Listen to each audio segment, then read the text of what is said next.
Welcome to some One Piece action.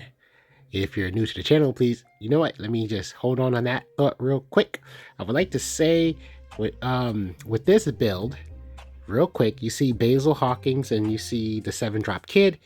They are technically interchangeable in this particular build. So what I mean by that is you can either like run 4 Basil Hawkins or run 4 7-drop kids. It's like however you want to do it, because they both provide defense, right? But Basil Hawkins is 1 down less and sticky, while Kid gives offense. So that's like the core difference between the two. So if you want to work with 6 down instead of 7, or you know, a character that can stick on the board, because we do have a bit of a board removal format, right? Then you'll just play more Basil Hawkins. But if you want that offense, if you want to be able to really take control of the game offensively, then the 7-drop kid would do better, because of course you can start swinging with him and then he restands himself. So that way you can block. Okay, if you're new to the channel, please give us a subscribe. And if you're a returning viewer and have not subscribed yet, please give us a subscribe. It definitely helps the channel grow. Now, we have like 3 different law builds.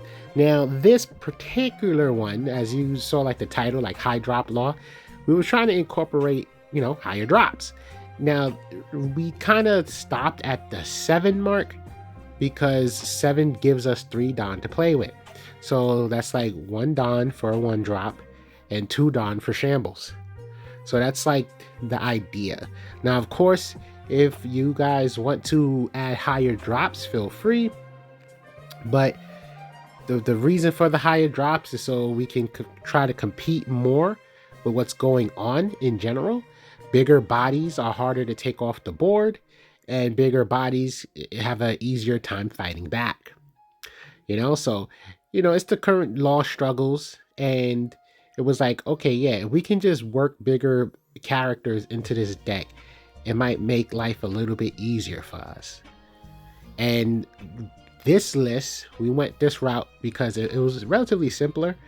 We already was doing a pretty much green supernova, you can say, right? Being that we felt like the green package was the stronger in the current One Piece format.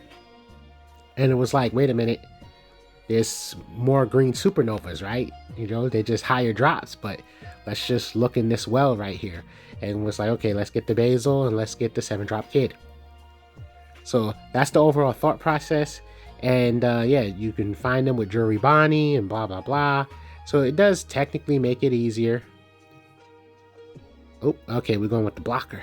So it technically makes it easier to, find them, search for them, all that stuff. They flow more with the general mechanics of the deck.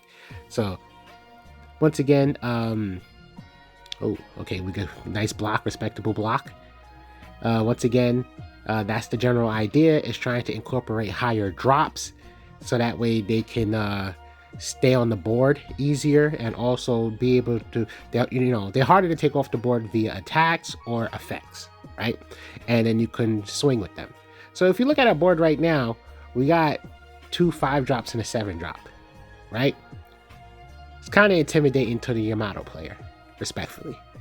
And if they try to do some stupid giant swing, well, we can just block and radical beam. Real easy. So we're in a very comfortable situation. I mean, it looks like Yamato's even thinking about what to do next. They're going to rest our 7-drop kid. And a Don? Wait, you can do that? Am I confused? Huh, interesting. I don't know what just happened exactly. Yeah, I could have sworn. So you could do either or? That's amazing. Well, I hope he's salty, because that seems so cheap. I mean, how rare of a moment is that, though, to be honest, right? How rare of a moment is that? Hey, let's split the difference here. Kind of crazy. Oh, we're going for life. Understandable. Harder to protect that. You got 2 blockers though. But yes, much harder to protect that. That, you checked a lot of cards. Oop, 7k buff. And then, yeah, we still have enough Dawn to... Huh, things just happened. We lost the blocker.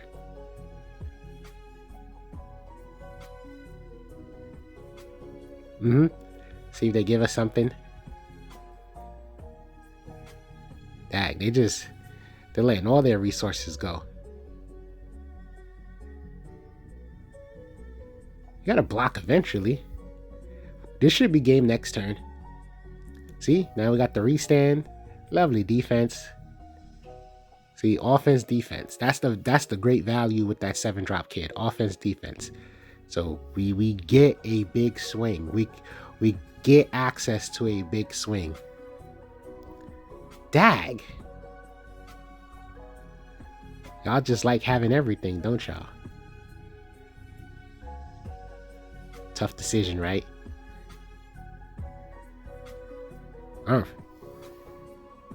Yeah, that means you can only get rid of 1 block because he gets a 7k buff. Yep. Okay, GG. Yeah, so that's, like I said, that's the beauty behind the 7-drop kid. Because, what you call it? Where's my brain at? Yeah, in other circumstances, you can't afford to attack with your blockers unless you could afford to attack with your blockers. And that's when you got some sort of play, some sort of shenanigans, right? But kid, you don't have to have any particular combos or setups. It's just built in. Don X, attack, restands. That's it.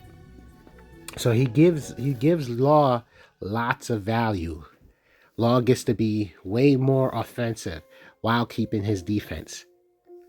And it's funny because when you think about it, like, these cards were originally meant for the deck. It's just the mainstream build was this, you know, super extensive low drop version, which was fast. It was very fast, you know, for its time. It was a quick deck.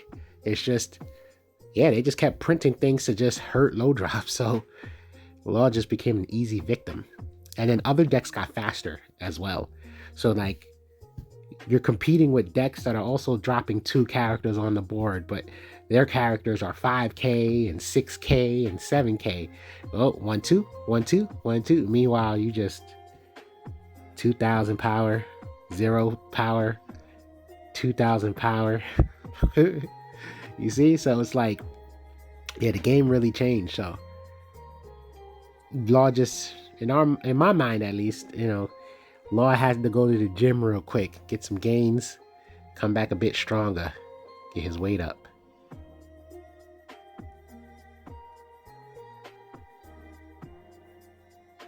Okay, Purple Luffy was thinking for a minute.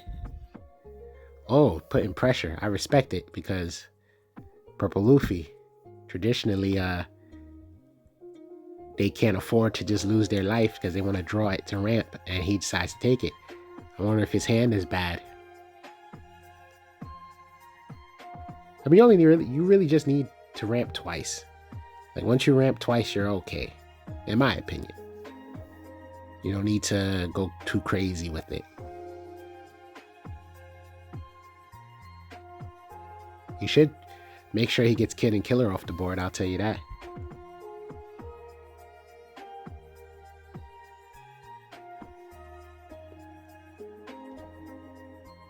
I wonder what he's thinking. I mean, with all those cards in his hand, it must be a tough decision. Normally, it's just Sanji. Oh. Well, okay then. I really don't know what that was.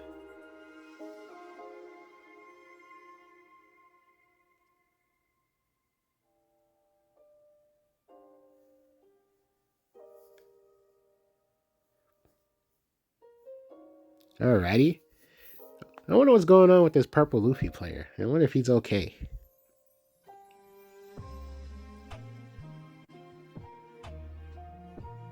Well, we're just going to turn on the offense. We get the whole 7k pump.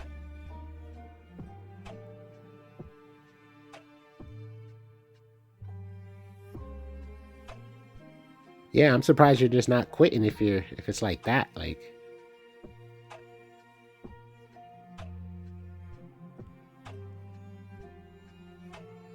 yeah, might as well put the chopper blocker.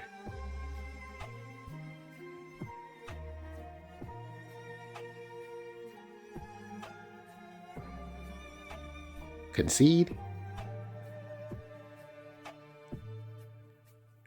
I don't know. I don't know what was going on. I'm gonna say probably some accidents, some misclicks, some not misunderstandings. I don't know.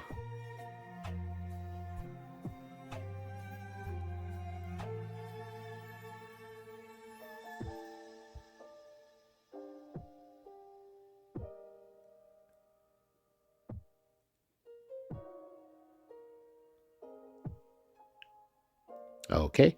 I'm just starting to think this person just doesn't know how to play, actually.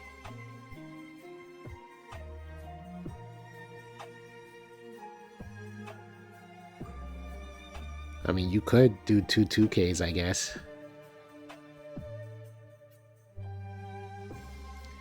I mean, I don't think there's much they can do next turn. Yeah, there's the easy block as well. That is true.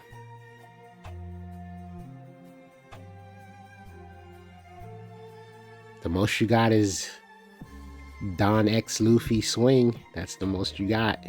Either that or hit concede. This was a weird match.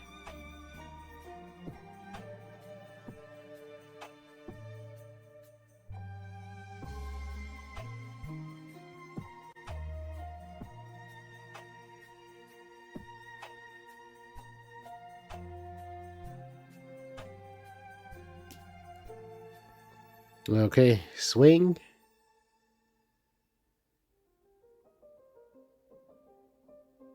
Oh, he probably was trying to get that Sanji out, right? No, that Sanji would technically be a 3-drop. That's probably what happened when they played the Luffy.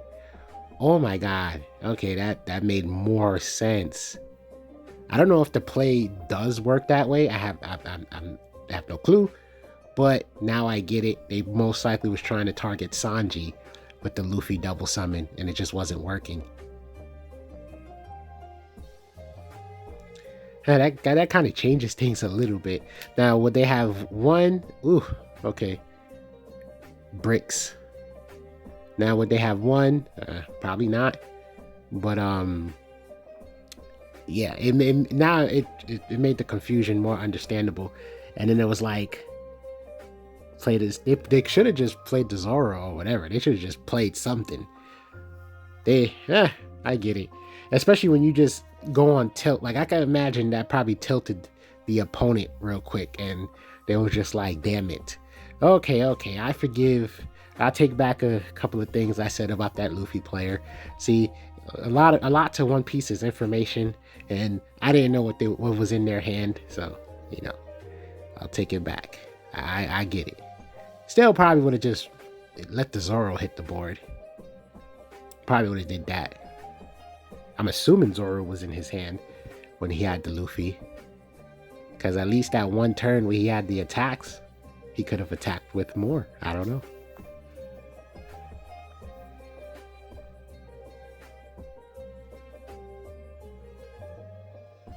That guy cancels out a blocker.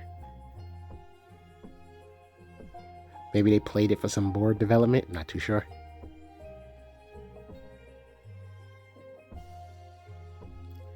Dag. This Shanks is just trying to rush us down. Oh, okay. That's probably why they played it. They're trying to rush us down. Us being a 4-life leader. Us, uh-oh. I know what's about to happen. Oh, no. I didn't know what was about to happen. I saw 2 down up, and I just assumed we was going to get hit with that Red Hawk. Oh, no debuff. Yeah, let's attack with that. Because now, technically, we can end our turn. And, okay, we can... He's really trying to save that Sanji for some reason. So if he had let it go, I can assume we would have ended our turn and kept Zoro active. So that way it's like he wouldn't have been so easy to take off the board.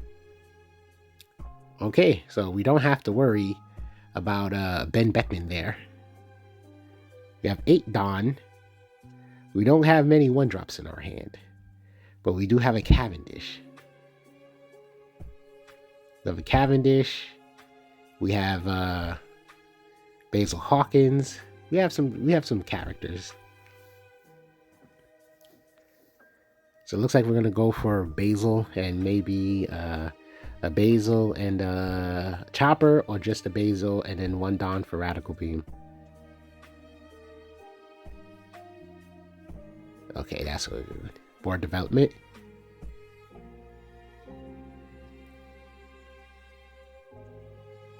Now, is Ben Beckman about to hit this board? Because our law is looking very vulnerable. Oh, it is Rayleigh. And our law is still very vulnerable. Swinging for 6. Ugh.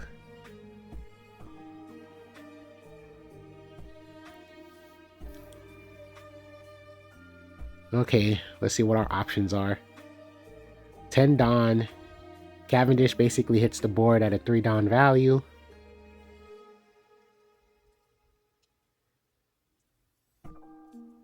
Delicious.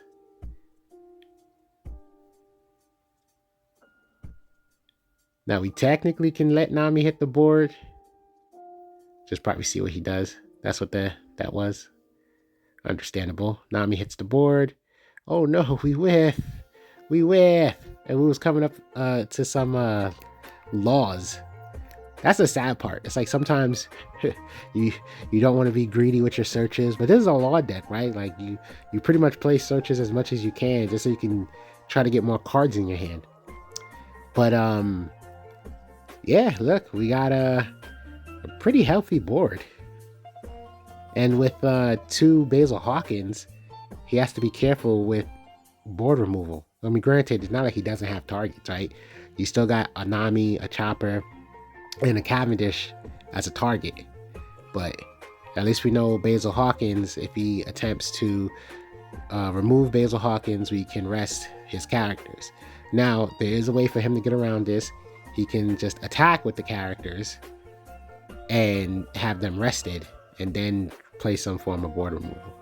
I mean, granted, a lot of the board removal would be like, what, on play effects? So we wouldn't really have to worry in that regard. Now, that character's been sitting on the board for a while. With 3k power, it's understandable that he can't use it at the moment, but the fact that it's there, right, is annoying.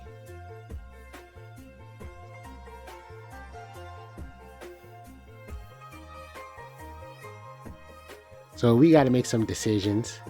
Now, granted, we have a Dawn, which we can play to just get the board up. There it goes. And thank you for at least not whiffing. But it does hurt to see some of those things get bottom decked. Oh my god, Jury Bonnie would have been the better searcher. Oh no, did we attach Dawn to the wrong character?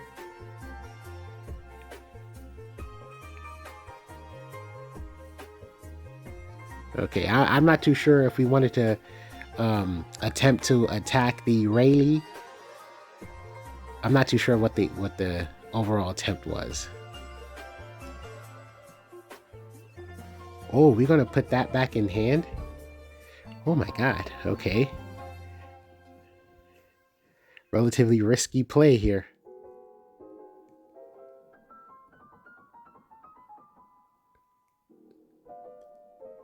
Okay, more countering out.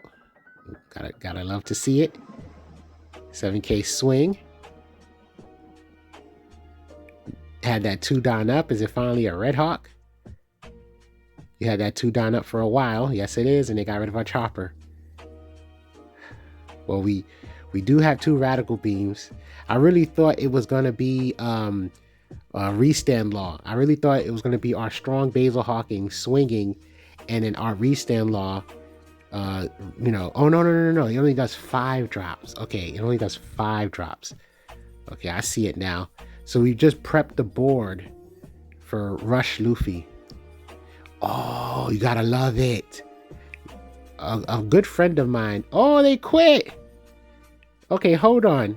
I'm gonna analysis this. Slow motion. This is the beautiful thing about One Piece. Sometimes it's truly a game of chess. So what happens is, this is what I'm gonna assume. That opponent tried to think several moves ahead and was like, okay, he has to go for game. My deck probably has bricks, and this is what my hand looks like. He probably got some BS double swing, which we got one at least, and he just decided to scoop the game. But sometimes you gotta wait, you gotta see if your opponent misplays, like he misplayed. And my friend, a good friend of mine, says misplays are part of the game. So him targeting Basil Hawkins was his misplay, and that's how his Rayleigh got rested. So he should have just continued the game and seen if we misplayed on our end, and he quite possibly could have won because his board was very intimidating. Well, GG.